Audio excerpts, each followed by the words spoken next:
Welcome friends. 2025 সালে ভারতবর্ষের দ্বিতীয় দফার এসআইআর হচ্ছে।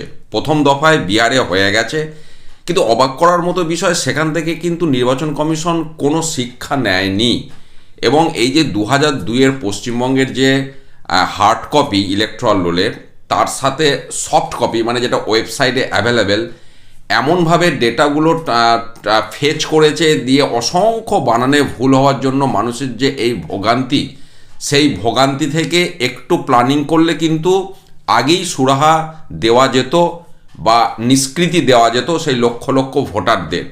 অবশেষে আজকে নির্বাচন কমিশন থেকে বিজ্ঞপ্তি দিচ্ছে যে আপনার বিএলও অ্যাপে যারা আনম্যাপড কিন্তু হার্ড কপিতে নাম রয়েছে তাদেরকে হেয়ারিংয়ে ডাকতে বারণ করা হচ্ছে।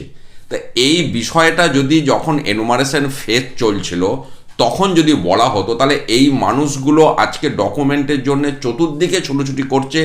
এই যে একটা অচঞ্চল পরিস্থিতি তৈরি করা যেত যেটাকে, সেখানে এতটা চঞ্চলতা বৃদ্ধি করলো নির্বাচন কমিশন তাদের অপরিপক্কতার জন্য, আগের এসআইআর থেকে শিক্ষা না নেওয়ার জন্য, যে কারণে লক্ষ লক্ষ মানুষকে কিন্তু ভোগান্তির মধ্যে পড়তে হলো।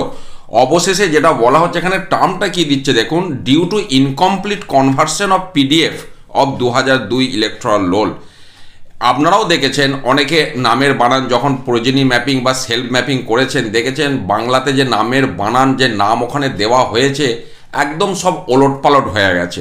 অনেকের তো নাম খুঁজেই পাওয়া যায়নি, যে কারণে ম্যাপিং করতে তারা সক্ষম হয়নি, অথচ হার্ড কপিতে নাম শো করছে। এমন ঘটনা রয়েছে, আমরা জানি। তো তাদেরকে বলা হচ্ছে হেয়ারিংয়ের নোটিশ যেন দেওয়া না হয়, এবং যদি হেয়ারিং নোটিশ জেনারেট হয়েও থাকে সেটা যেন সার্ভ না করা হয়। এক্ষেত্রে বলা হচ্ছে ওই 2002-এর যে ইলেকট্রাল রোলের এক্সট্রাক্ট কপি সেটাকে নিয়ে কাজ করতে বলা হচ্ছে ডিইওদের। পাশাপাশি এটাও বলা হচ্ছে এই প্রসঙ্গে তথ্য বা ডকুমেন্ট আপলোড করার জন্যে, এবং বিএলওদেরকে তাদের ফিল্ড মানে বাড়িতে পাঠিয়ে তাদের ফটো তুলে আপলোড করার কথা বলা হচ্ছে। অর্থাৎ যে বিষয়টা আজকের বিজ্ঞপ্তির মূল বিষয়, যে নামের বানান বা অন্য কিছু ভুল থাকার জন্য 2002-এর ইলেকট্রাল রোলে যারা ম্যাপিং করতে সক্ষম হয়নি তাদেরকে হেয়ারিংয়ে ডাকতে বারণ করা হচ্ছে। এই বিষয়টা কিন্তু অনেক আগেই নির্বাচন কমিশনের করা উচিত ছিল। আপনারাও অবশ্যই ভিডিওতে কমেন্ট করবেন। ভালো থাকুন, সুস্থ থাকুন, ধন্যবাদ।